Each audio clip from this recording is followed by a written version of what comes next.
Škôlka do Maniža a prvá otázočka.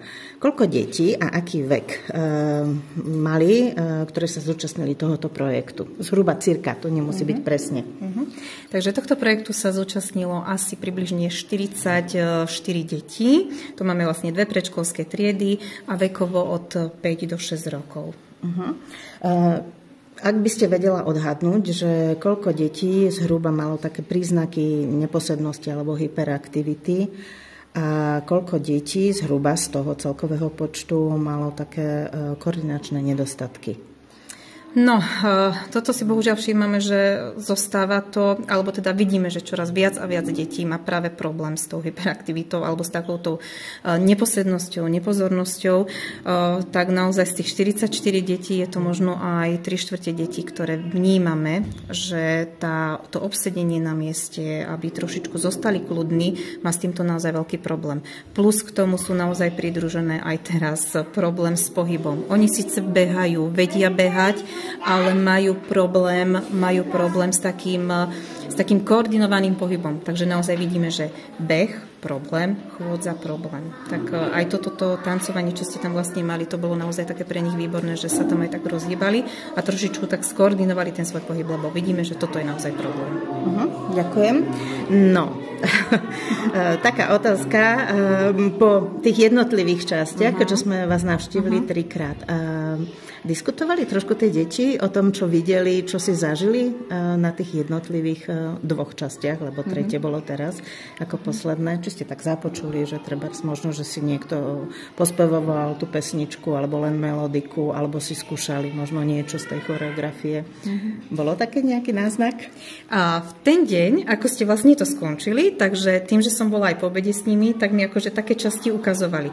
Tak trošku tam zazneli aj tie pesničky a preto som akože teraz aj keď hovorili ten negreštáci bola aj to vlastne ten ananas, tak už keď som to už teraz videla, tak akože vidím, že to v nich čosi zanechalo, lebo akože naozaj pospevovali si to tak trošku a tie pohyby tam boli.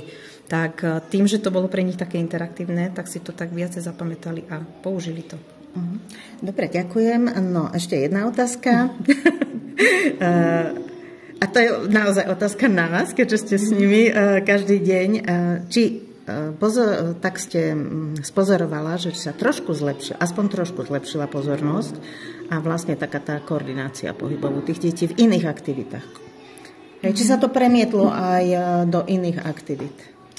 No tým, že ten čas tak postupne išiel, tak vidíme na tých deťoch, že áno, je to čosi lepšie, ale naozaj neviem, čím to je, či tým, že tie deti veľa chodia len autami, že nemajú ten pohyb a aj tá pozornosť a tie nejaké také aktivity práve, že na toto zamerané sa trošičku vytrácajú z toho ich života, tak toto ešte vidíme v tom taký nedostatok. Ale ide to trošku tak lepšiemu, ako postupne prechádzame ku koncu roka, tak vidíme tam náznaky, že je to čosi lepšie. Dobre, my sme vás navštívili 3-krát v priebehu v podstate 2 mesiacov. A tešili sa tie deti, že prídeme znova? Áno, keď sme povedali, že sa príde takto, tak hneď si to spätne vybavili, že áno, tam bolo to, tam bolo tamto. Tak ako oni majú radi takéto a hlavne takéto fakt, že interaktívne, že sa zapájajú aj oni sami, plus je tam ten pohyb, plus je tam tá hudba do toho, takže toto majú radi, tak keď sme povedali, že opätovne prídete ku nám, tak ich to potešilo. A posledná otázka, privítali by ste pokračovania ďalšie? Určite áno. Určite hej, lebo my tu naozaj s nimi robíme rôzne veci, ale to už je také, že oni to už majú zaužívané, také zžité, že už vedia, že v tom dni robíme takéto aktivity, ale tým, že vy prídete, plus sú tam tie kostýmy, je tam tá hudba, je to zase pre nich také čosi nové, zaujímavé, tak toto im tiež veľmi, veľmi dá. Takže určite do budúcna by sme takéto čosi ešte uvítali.